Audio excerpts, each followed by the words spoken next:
Hey, bienvenue dans un nouveau vlog lecture dans le cadre du mois de la fantaisie. Aujourd'hui on est le 11 mai et c'est le jour où je vais enfin me mettre à un auteur de fantaisie, de l'imaginaire qui est très apprécié, qui est très reconnu. Il s'agit de TJ Klune. Donc ce bonhomme, j'en ai entendu beaucoup de bien évidemment sur le fait qu'il développe un univers avec des personnages hyper attachants autour des tropes de found family, de romances LGBT, dans un environnement chaleureux, inclusif, ouvert, tolérant, rafraîchissant et très touchant. Normalement ça correspond en général à ce que j'aime, à ce que j'apprécie dans un roman fantasy feel good, donc j'ai quand même quelques attentes. Voilà, j'espère que tous les critères vont faire en sorte que je vais adhérer au truc. Parfois il y a tous les ingrédients que j'aime mais je suis pas dans le mood d'ingérer tout ça, donc je passe à côté. Et en plus en ce moment j'ai l'impression que j'ai du mal à accrocher à une lecture du début à la fin.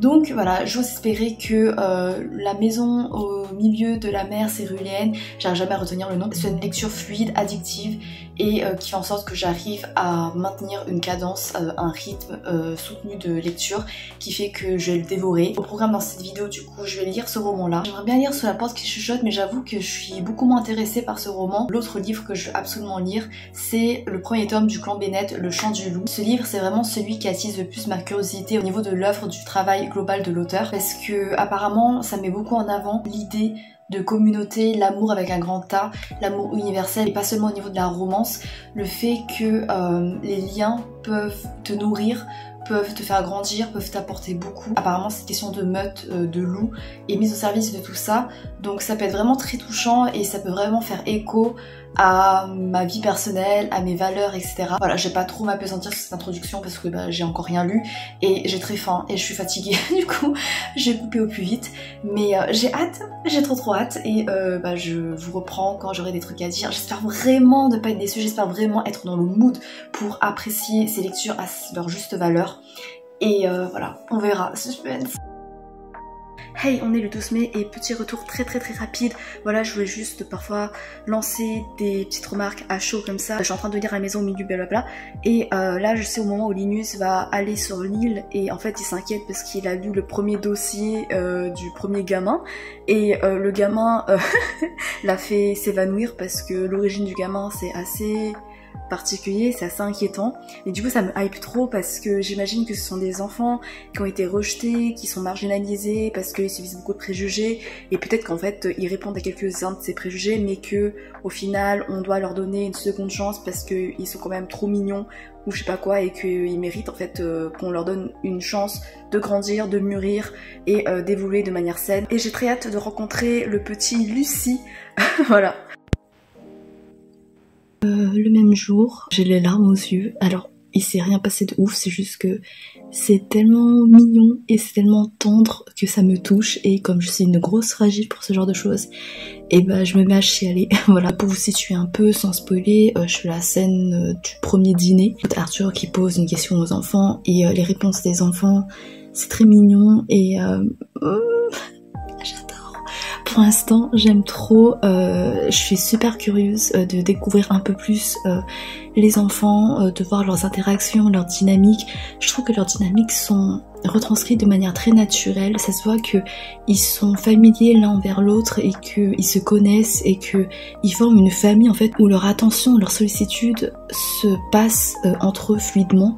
Et du coup ça fait vraiment du bien de voir ça. J'aime trop les enfants, notamment Lucie. Lucie me fait trop rire. Et tu distingues des bouts de son humanité qui contrastent avec ce qu'il veut faire paraître quand il menace Linus et tout. Sal, c'est lui qui m'a donné envie de chialer parce qu'il est trop mignon.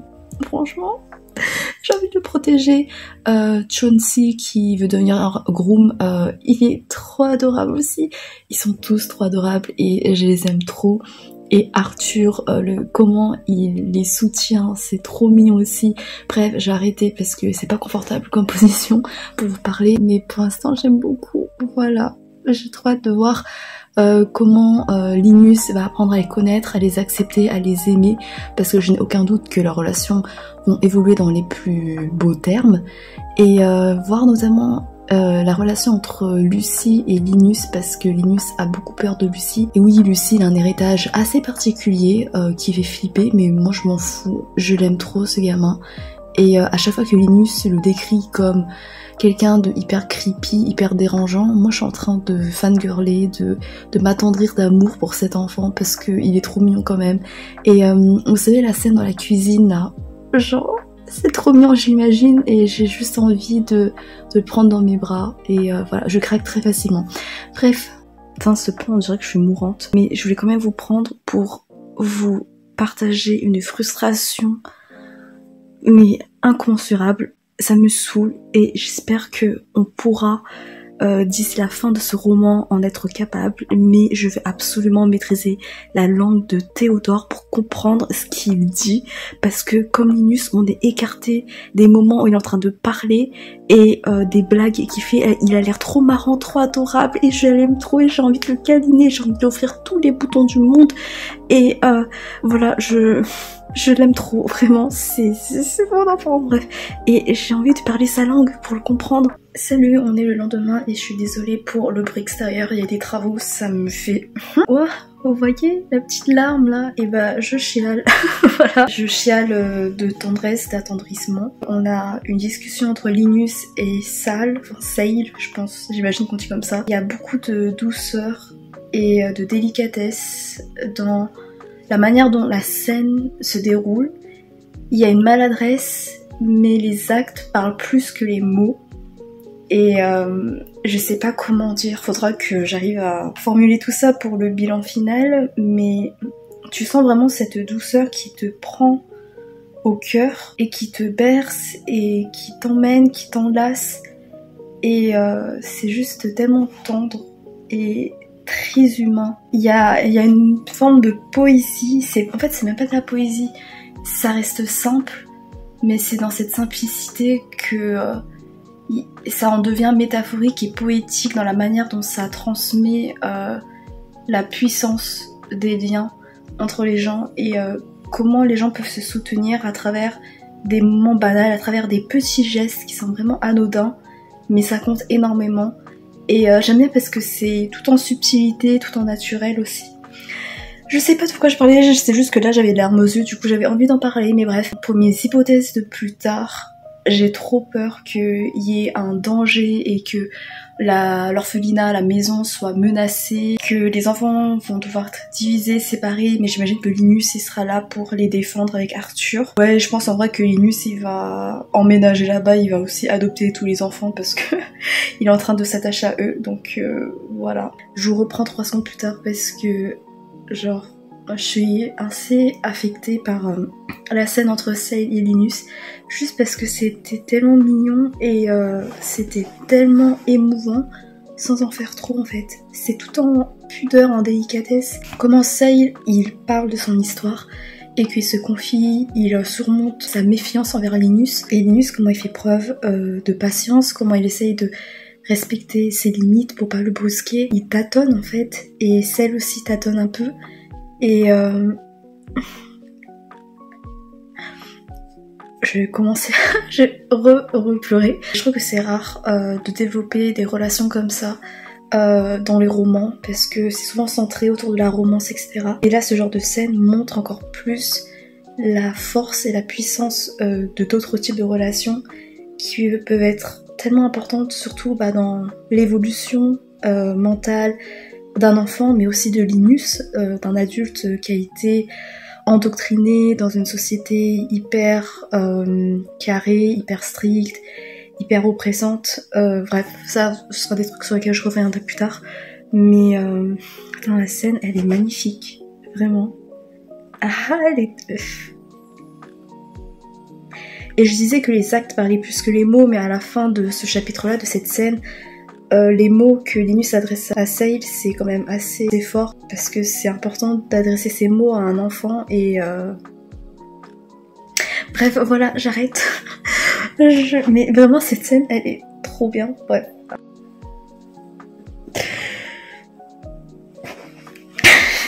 Devinez pourquoi je pleure.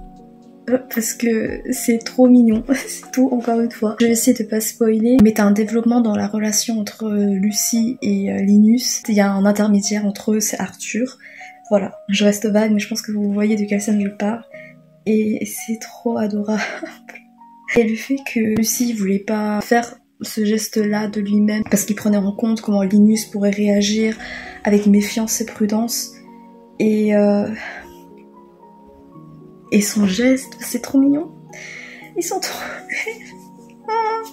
J'adore. Le village. Ça va mal se passer. J'ai pas envie de lire la suite en fait. J'ai trop peur. Oui, du coup je suis en train de manger alors que je me suis brossé les dents, mais bref on s'en fout. Le jardinage, enfin le magasin de jardinage, voilà, je pleure. J'en ai marre. J'ai pas à me filmer constamment en train de pleurer, sinon on va pas s'en sortir. Mais Hey, on est le jeudi 16 mai, c'est-à-dire déjà plus de la moitié du mois de la fantasy. Et combien de livres j'ai lu? Pas du tout la moitié de ma palle. Bon, c'était totalement prévisible. Je vous retrouve pour le bilan final global de La Maison au milieu de la mer céruléenne que j'ai, d'après ce que vous avez peut-être vu dans les clips précédents, plutôt apprécié. Voilà, je lui ai mis 4 sur 5. Alors c'est une note qui va pas être complètement figée parce que ça peut évoluer par la suite, ça peut devenir un 4,5 sur 5. Je pense pas que ça peut retomber parce que vraiment le 4 sur 5 c'est le minimum pour moi pour cette appréciation personnelle parce que c'était vraiment très très bien. Mais même si ça m'a beaucoup ému et ça m'a beaucoup inspiré dans des valeurs, c'est pas aller jusqu'au 5 sur 5 voire au coup de cœur parce que pour le coup de cœur il faut vraiment que ce soit dévastateur et ça peut être également dans le temps.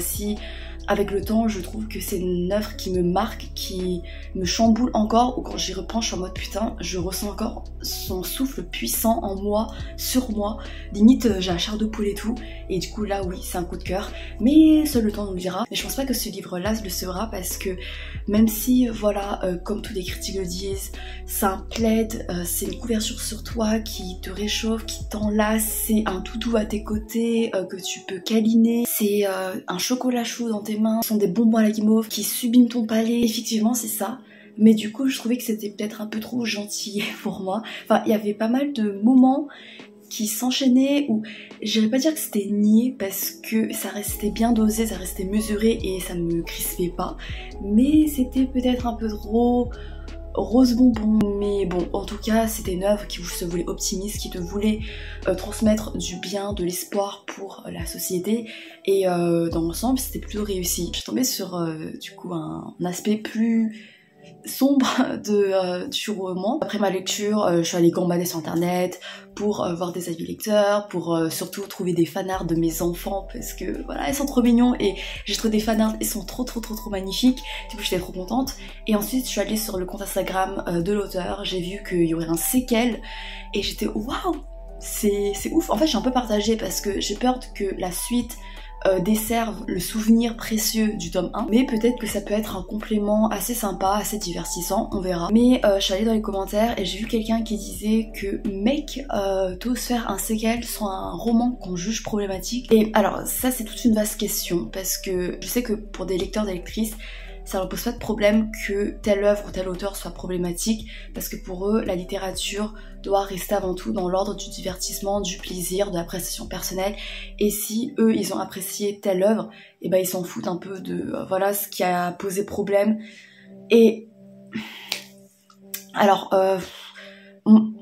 pour moi, enfin je pense vraiment que la littérature, genre ça peut pas être que de l'ordre du divertissement parce que ça transmet tellement de valeurs, c'est politique en fait, ça peut tellement influer sur toi et même sur la société. Enfin, il y a eu plusieurs faits historiques qui montrent à quel point prendre la plume c'était encore plus impactant que prendre les armes, tellement la littérature peut vraiment influencer sur les mœurs, sur la société. Et du coup je peux pas me dire que genre lire un livre qui va blesser des communautés de gens, si t'es pas concerné, bah tu vas ignorer tout ça quoi. je trouve que c'est assez égoïste, voilà. Après, ce que je peux comprendre, c'est qu'on a toutes et tous des limites différentes. C'est-à-dire que même si on est conscient que telle œuvre ou tel auteur, autrice est problématique, qu'on va quand même continuer à acheter ces livres-là parce que on aime beaucoup trop, je peux comprendre. Et je pense que je le fais aussi, par exemple, pour Percy Jackson, parce que je sais que Rick Riordan, voilà, c'est un auteur, il délivre des valeurs vraiment super et tout, mais avec le personnage de Piper, il a quand même blessé la communauté que Piper représente parce qu'il y avait quand même une représentation assez cliché de cette culture-là. Le truc, c'est que je pense que faudrait que tout le monde se sensibilise un minimum et n'ignore pas tout ça. Voilà, bref, petite parenthèse, mais du coup ça m'a intriguée et je suis allée faire des recherches sur internet. En gros, T.J. Klune s'était inspiré d'un pan historique assez sombre pour la maison au milieu de blablabla. Dans les années 60 notamment, il y a eu un grand génocide culturel parce qu'il y avait des enfants autochtones au Canada qui étaient emmenés de force dans des instituts pour leur inculquer, les forcer d'adopter la culture euro-canadienne. Du coup, on les a forcés à avoir cette culture, on les a scolarisés de force, on les a évangélisés.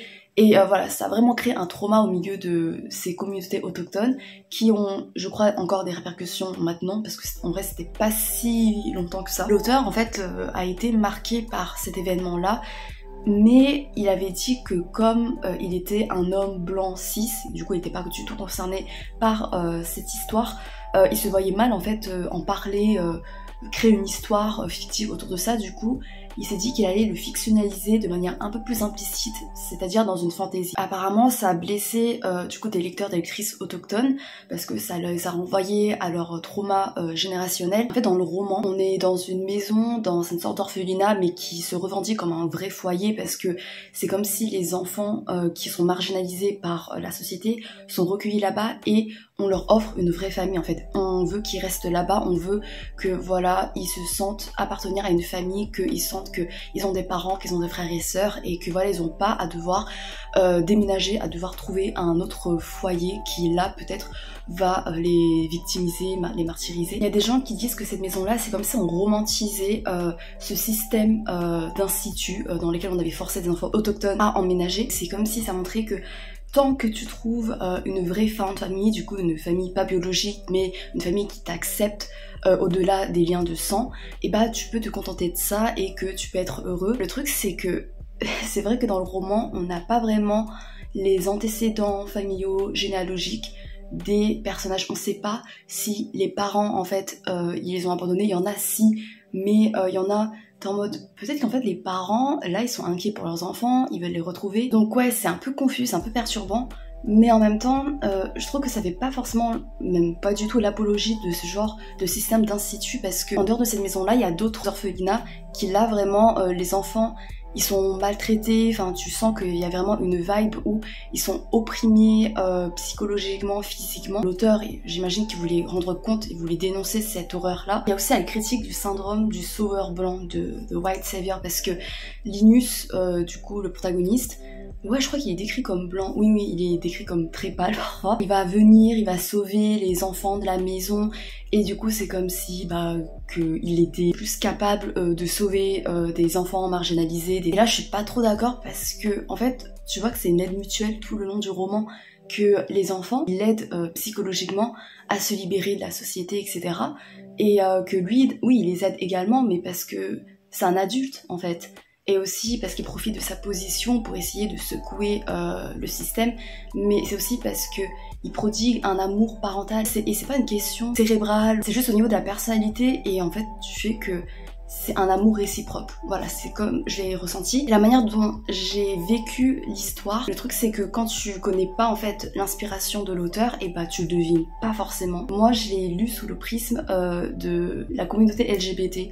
Le fait que la communauté LGBT ait été marginalisée et encore difficilement acceptée par des gens, parce qu'il y en a beaucoup de gens qui se permettent beaucoup de remarques homophobes, comme si c'était pas pénalisé. Mais bref, en le lisant à travers cette perspective-là, ça a renforcé l'impact des valeurs, des messages, des réflexions sur moi.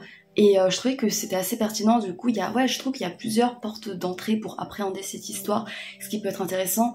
Et après, quand tu vois les inspirations, bah ça peut être aussi intéressant d'en débattre. Si on peut parler, voilà, de l'aspect problématique des œuvres, des auteurs, des autrices dans les commentaires, n'hésitez pas également. Par exemple, au niveau des valeurs, alors je trouve que l'inclusivité, elle est distillée vraiment naturellement au sein du récit. Il y a des valeurs comme, j'allais dire des valeurs comme le racisme, c'est pas tout ça, mais ça dénonce du coup le racisme des personnes, parce que les enfants, elles sont des créatures de différentes origines, qui subissent souvent des préjugés, et du coup on les cantonne dans des carcans de préjugés, de stéréotypes. On baigne dans une sorte de tolérance hypocrite, en mode on les marginalise, on essaye de faire semblant comme s'ils étaient acceptés, comme si on s'occupait d'eux, par des codes moraux, sociétaux qui sont dictés par les dominants, le gouvernement qui est dominé par des gens qui ne comprennent pas forcément l'état d'esprit des communautés marginalisées, minoritaires, et qui ne cherchent pas forcément à nuancer les perspectives en donnant voix à ces personnes-là. On va suivre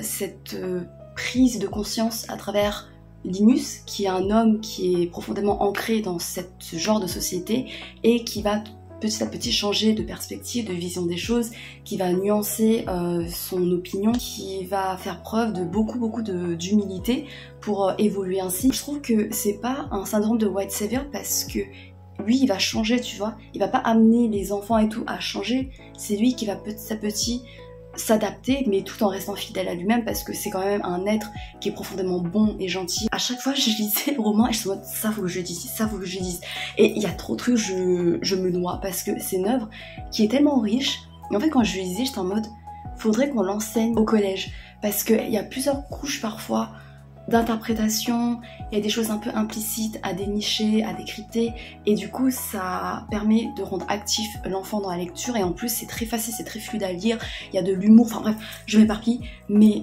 franchement ce serait cool. Après ouais, il y a le côté problématique qui fait que bon, ouais, on verra. C'était saisissant le contraste entre la rigidité de la vie des adultes avec la simplicité des enfants. Par exemple, les adultes qui se cantonnent à des règles jusqu'à perdre leur insouciance, et ils ont peur de lâcher prise dans leur vie, du coup ils vont pas à la rencontre de tout ce qui peut être synonyme de créativité, de magie, de liberté, parce qu'ils ont peur de perdre leur zone de confort, ils ont peur de perdre leur cocon qui est si familier, ils ont peur de se poser des questions, de s'éloigner des repères qui sont inculqués par la société et qui les rassurent sur leur position dans la société, parce qu'ils définissent leurs valeurs, leur existence selon les yeux de la société, selon ce qu'ils peuvent leur apporter et comment les autres les traitent. Et contrairement à cette conformité-là, t'as les enfants qui, j'allais dire, ils sont déconstruits, mais c'est pas qu'ils sont déconstruits, c'est qu'ils ont été construits d'une toute autre façon, avec d'autres repères qui les laissent beaucoup plus de liberté, qui leur permettent d'être plus insouciants, d'être plus ouverts au monde, dans leur manière de concevoir le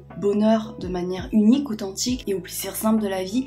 Enfin vraiment, par exemple, le rêve de Chauncey qui est de devenir groom, alors que tu sais, c'est un métier, personne n'en parle, parce que en vrai on n'y fait pas vraiment attention, enfin moi j'y pense jamais à comment ces personnes en fait peuvent servir la société, mais même servir pas toute la société, mais des petits gens comme ça qui passent comme ça, et lui il voit la beauté en eux parce que il est tellement pur, parce que il voit la beauté dans la simplicité des choses, et que comme les autres enfants ils se prennent pas la tête, et ça offre une vision tellement rafraîchissante des choses. Enfin, vraiment je suis personnellement très inspirée et très touchée par ces thématiques-là autour du bonheur dans les plaisirs simples de la vie. C'est pour ça que j'aime beaucoup les œuvres comme le manga Barakamon, enfin Barakamon incroyable, Yotsuba. Et voilà, les enfants ils se posent pas de questions, ils se posent pas si est-ce que ça c'est bien, est-ce que ça c'est correct vis-à-vis de la société. Non, ils vivent pour eux-mêmes. Évidemment, ils vont également adopter des valeurs qui leur permettent de vivre en société, de vivre avec les autres,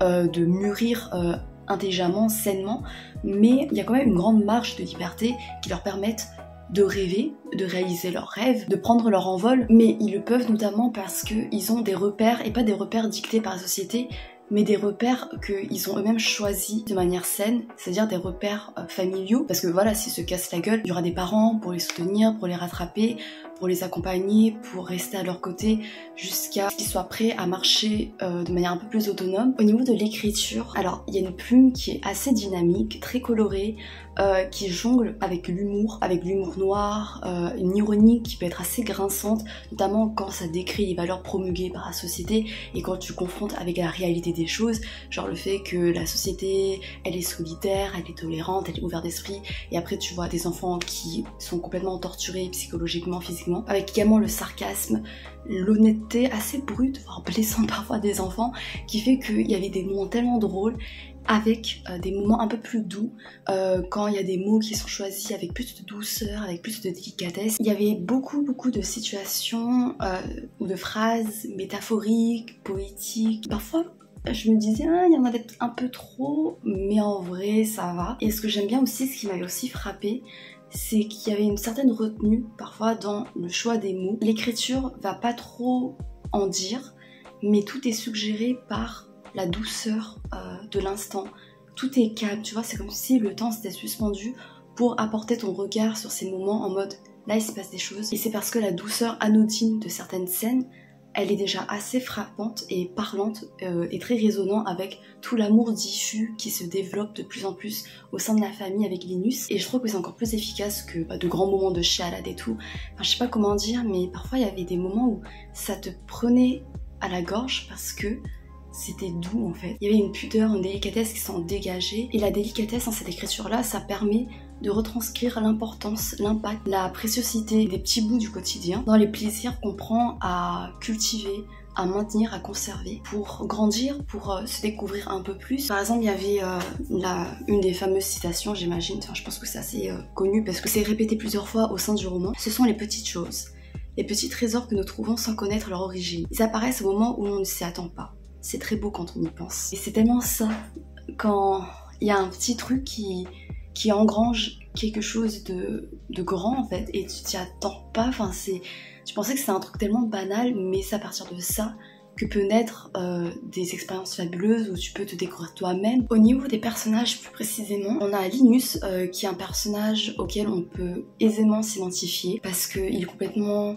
harassé, il est complètement embricadé dans la pression sociale, professionnelle. Il a peur de sortir de sa zone de confort, il voit pas sa valeur, il pense qu'il est pas suffisant et qu'il doit changer. C'est ouf parce que t'as le contraste entre lui du coup qui est intégré au sein de la société, qui sert à la société, mais du coup, il se sent pas suffisant, il pense qu'il doit faire plus, qu'il doit changer, qu'il doit faire ça.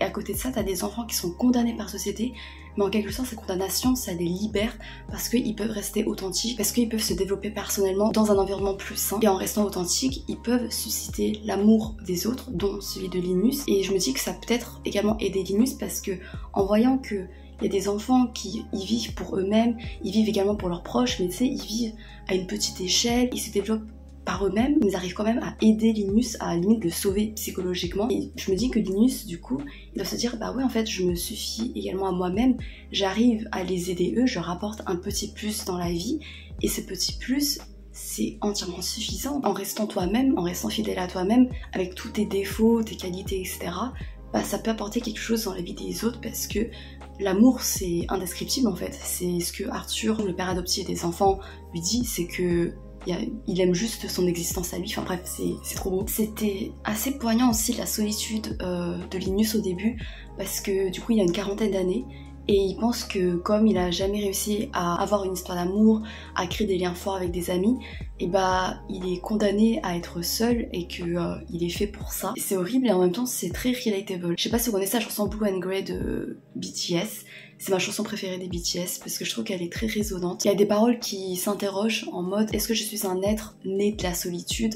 En mode est-ce que voilà, genre je suis fait pour être seule parce que je suis incapable de me lier aux autres. Et en vrai c'est tellement poignant de ressentir ça parce que tout le monde en fait mérite d'avoir quelqu'un dans sa vie. C'est comme dans Fairy Tail aussi, je crois que Makarov il avait dit ça à Gachi, en mode on choisit d'être seul mais personne ne veut être seul, un truc comme ça. Non, je mélange, ça fait longtemps, ok. Pour les enfants, c'était tellement rafraîchissant et en même temps, ils me font peur parce qu'ils ont des répliques cinglantes, involontaires. Ils ont une sincérité qui est assez déroutante, très brutale parfois, mais du coup, ils ont une vision des choses tellement pure et tu sais que tu peux leur faire confiance, tu sais qu'ils vont pas mâcher leurs mots et que tous leurs sentiments, c'est sincère, c'est direct et que tu peux compter sur eux en fait pour ça. Tu vois à quel point ils sont forts à leur façon, mais ça va pas non plus négliger leur vulnérabilité, le fait qu'ils ont besoin du soutien des adultes pour mûrir, pour évoluer, pour réaliser leurs objectifs qui est de s'émanciper des attentes, des préjugés de la société pour forger leur propre identité, leurs propres aspirations. C'était tellement satisfaisant de les voir petit à petit se nouer avec ce qui les font vibrer, ce qui leur donne envie d'évoluer, de grandir. Au niveau de la romance, du coup il y a une romance MM. Déjà c'était rare de voir une romance entre deux personnes de plus de 40 ans. Je trouve que ça donne de l'espoir et en fait ça montre qu'il n'y a pas d'âge en fait pour trouver l'amour. Donc c'est assez rafraîchissant. C'était juste trop mignon, c'était sain.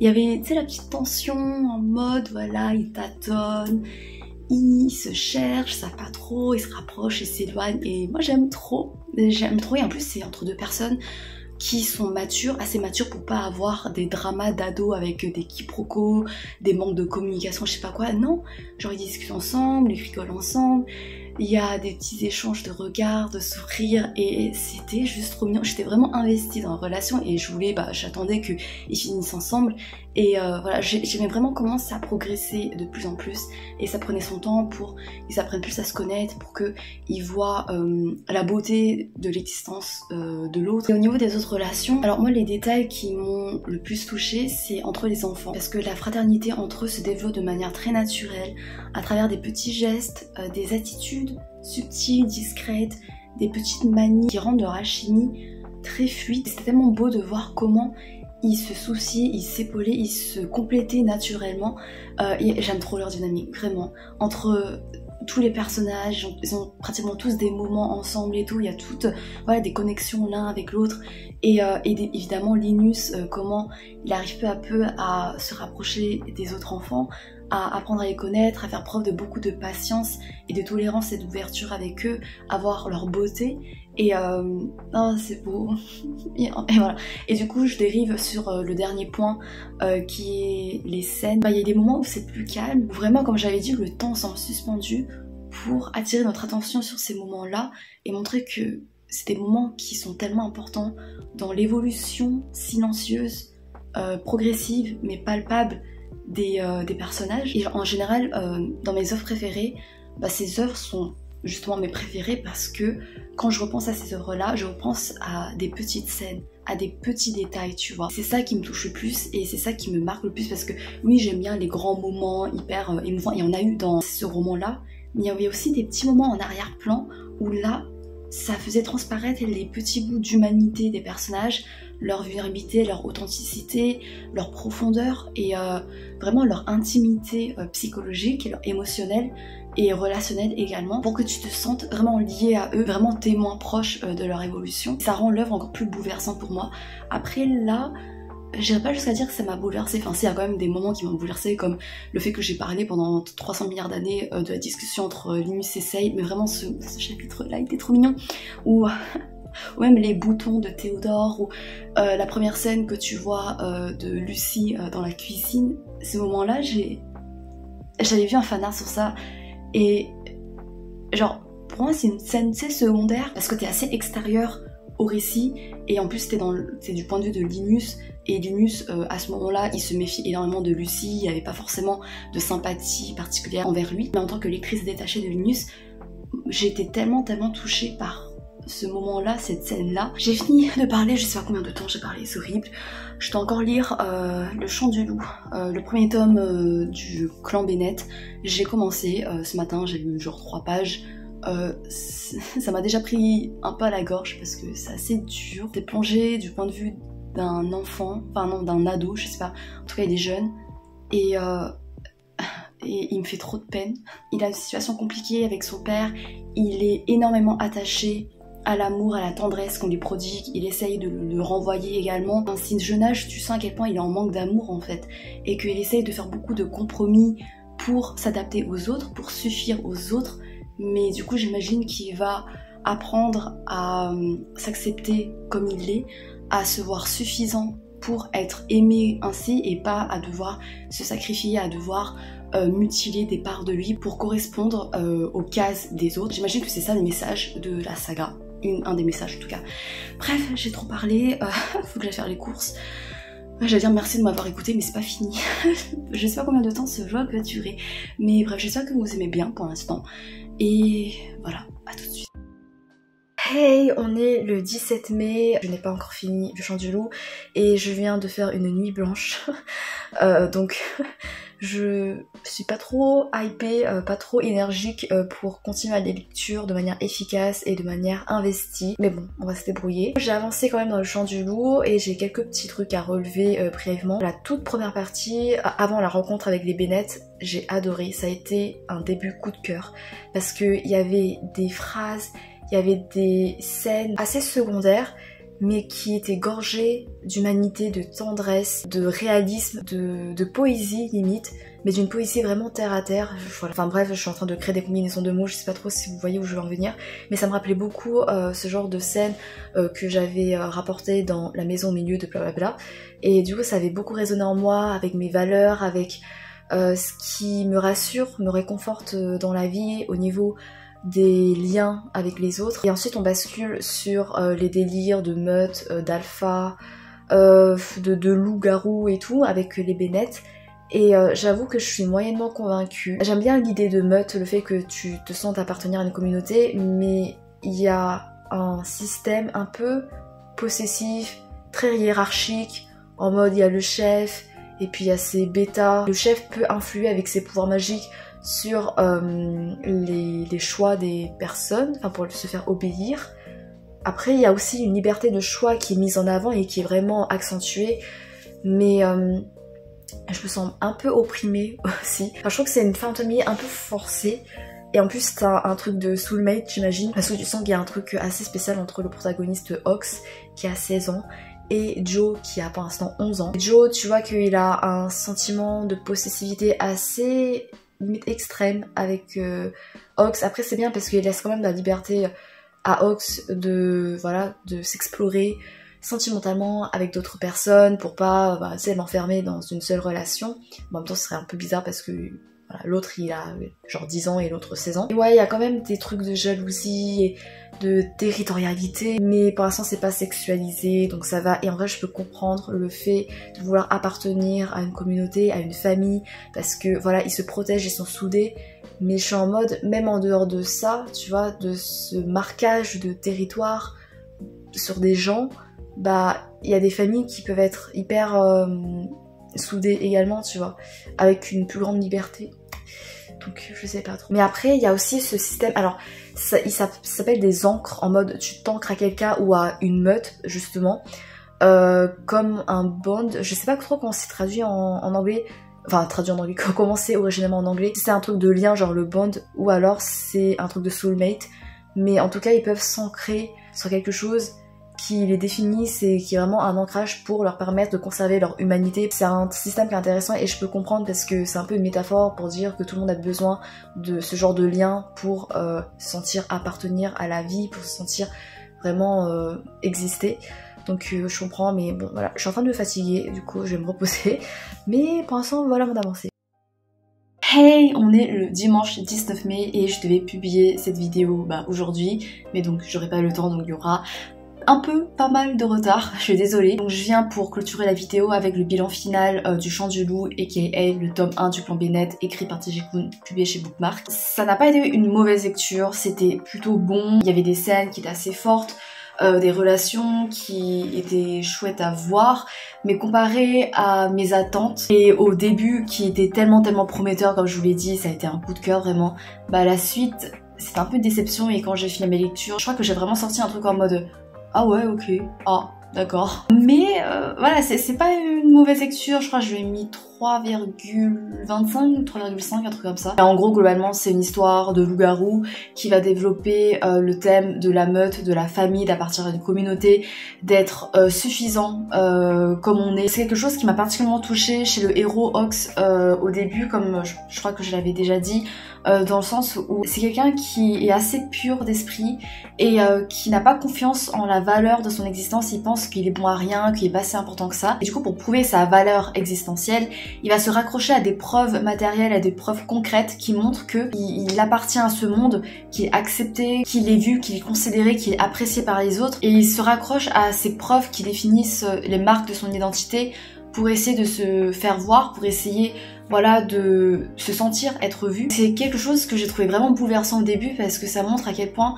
cet enfant, enfin, il est tellement pur d'esprit, il est très terre à terre et il cherche que des choses assez simples mais pour lui qui sont inestimables. Au niveau du sens du foyer, donc c'est vraiment le thème central de l'histoire, on a une vision très primaire, très organique du sens du foyer parce qu'on est avec des loups-garous, donc voilà, ils ont des instincts assez primaires, assez bestiaux, et c'est quelque chose qui est assez simple et rafraîchissant à voir parce que ça va déconstruire un peu nos façons d'essayer de fonder un foyer, d'essayer de chercher le foyer idéal. Parfois c'est juste en retournant aux sources qu'on retrouve là où on appartient, et c'est pas un gâchis en soi parce que j'ai l'impression que dans notre société, tu vois, il y a toujours cette mentalité en mode faut aller de l'avant, faut un peu se calquer sur le modèle de réussite de la société, c'est-à-dire, je sais pas, aller en ville, réussir sa vie, atteindre un certain prestige social, etc.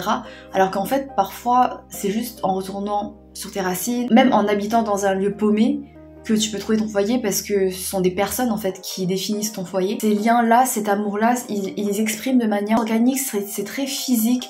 Genre, ils sont souvent décrits en train de se toucher, en train de faire des câlins et tout, et ça passe par ça, et il y a une manière très pure en fait de montrer leur amour, parce que il n'y a pas de gêne, c'est juste spontané, c'est juste naturel, c'est juste très dans la proximité physique, mentale, et il y a quelque chose qui peut être assez attendrissant et même, je trouve, peut-être inspirant, parce que peut-être que pour des gens comme moi qui se prennent trop la tête au niveau voilà, de montrer notre affection, notre amour, bah il y a quelque chose d'assez libérateur, d'assez voilà, pur qui se dégage de ces démonstrations d'affection. Et surtout on voit à quel point avoir des liens en fait ça renforce notre attachement à notre propre existence, parce que on se soutient mutuellement. Il y a des gens qui nous donnent enfin l'impression d'être vus, d'être acceptés, et nous aussi on donne cette impression pour eux. Du coup c'est dans ce soutien mutuel qu'on puise vraiment notre assurance, le fait que on sait qu'on mérite d'exister parce que on est utile à quelque chose, et que même sans rien faire, notre existence suffit aux autres. Et ce soutien mutuel, ça apparaît dans cette hiérarchie au sein des loups-garous. Genre il y a des alphas, ils ont des bêtas, des omégas. Du coup l'alpha c'est genre le chef suprême.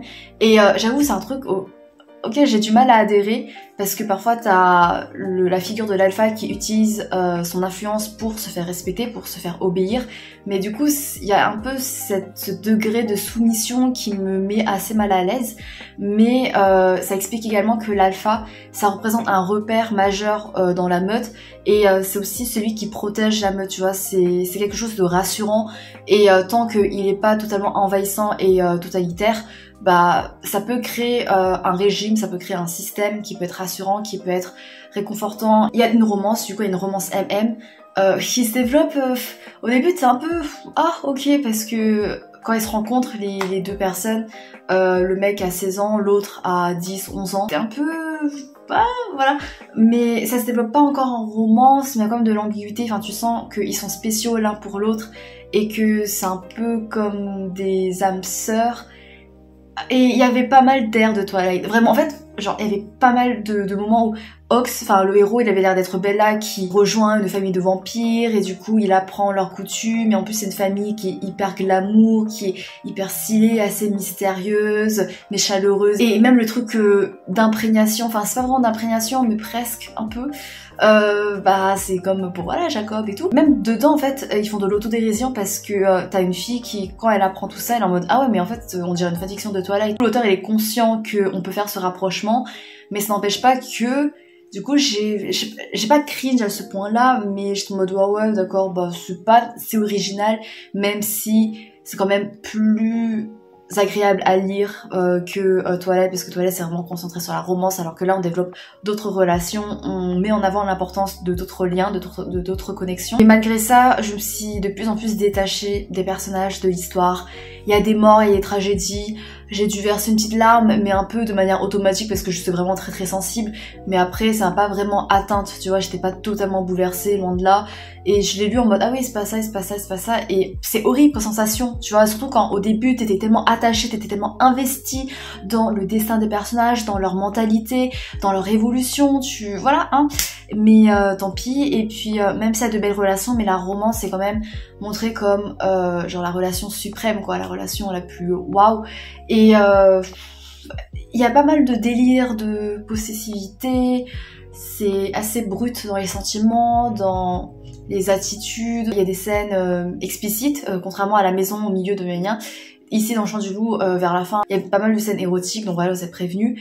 Et c'est très détaillé, hein. Vraiment, je sais pas pourquoi, mais je m'attendais pas à ce que ce soit aussi... waouh, trash quoi.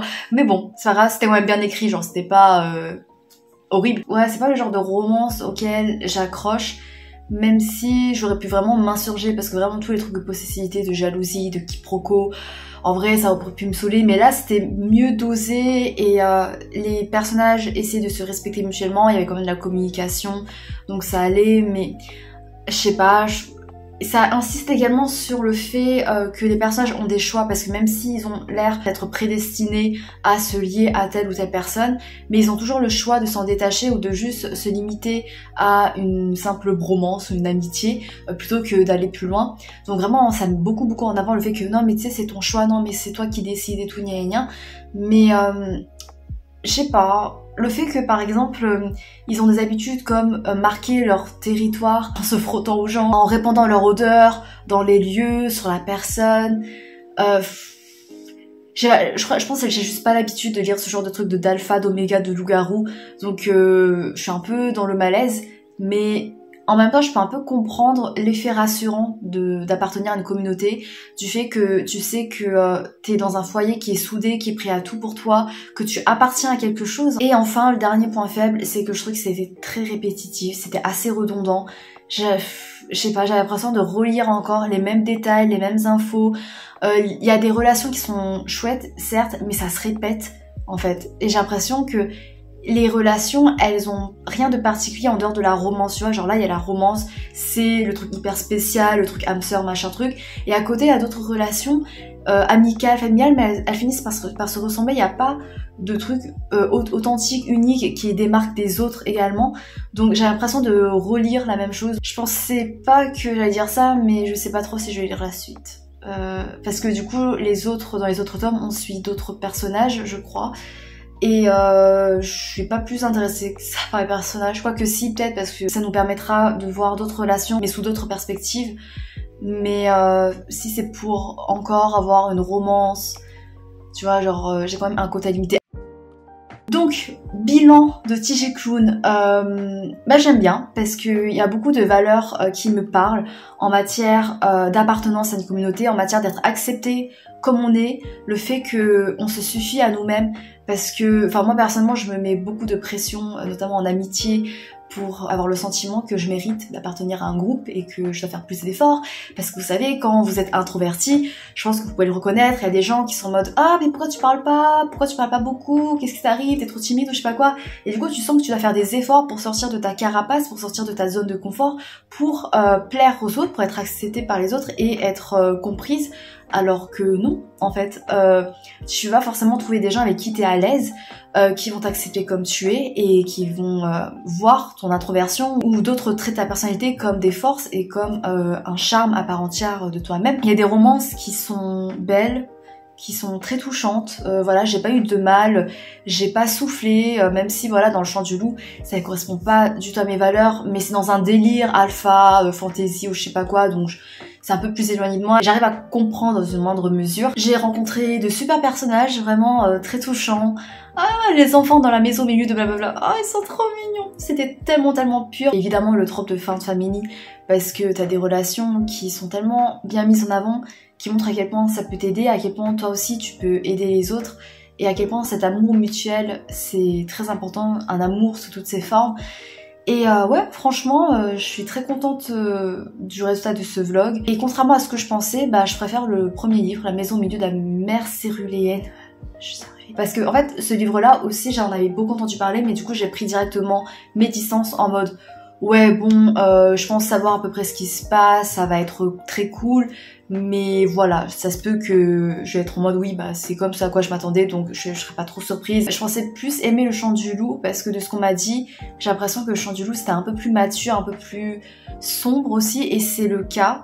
Mais le fait que La maison au milieu de blablabla, bah il y avait pas trop un côté sombre avec beaucoup de tragédie et tout, bah au final ça me dérange pas tellement parce que je crois que c'était bien dosé entre des moments tendres, des moments plus tristes, avec notamment le passé des personnages, avec les enfants, leur injustice, etc. Donc en vrai c'était bien dosé, c'était plus entraînant et c'était moins redondant, beaucoup moins redondant. Alors que vraiment Le Chant du Loup c'était beaucoup moins dynamique, enfin c'était plus dans la contemplation, c'était plus, j'ai l'impression dans le slice of life, même s'il y avait de l'action, mais même l'action parfois c'était très rapide. Il y a ça aussi, parfois c'était assez haché en mode ouais il s'est passé ça, il s'est passé ça, il s'est passé ça. Et même si ça rend le rythme effréné parfois parce que du coup t'as l'impression de vivre plein de choses mais au final t'as l'impression de survoler des choses. Je me pencherai sur d'autres livres de Tijikun même si là j'ai l'impression de faire une overdose parce que voilà on retrouve les mêmes thèmes et tout même si je les adore mais bon ça fait quand même c'est répétitif mais franchement c'était cool. Voilà, bilan, c'était cool. Voilà, merci infiniment d'avoir regardé jusqu'à la fin. Dites-moi s'il y a d'autres livres de Tijikun que vous me conseillez. J'irai faire un tour peut-être plus tard quand je serai en panne de lecture et que je voudrais une lecture qui soit fluide, auquel je suis sûre d'accrocher avec de bonnes valeurs, etc. Bah, je retournerai dessus. N'hésitez pas à me dire également ce que vous êtes en train de lire, s'il y a des auteurs, des autrices que vous voulez également découvrir. Et très bonne lecture à vous, j'espère vous retrouver pour d'autres aventures livresques et à bientôt donc peut-être, je sais pas, j'espère. Salut!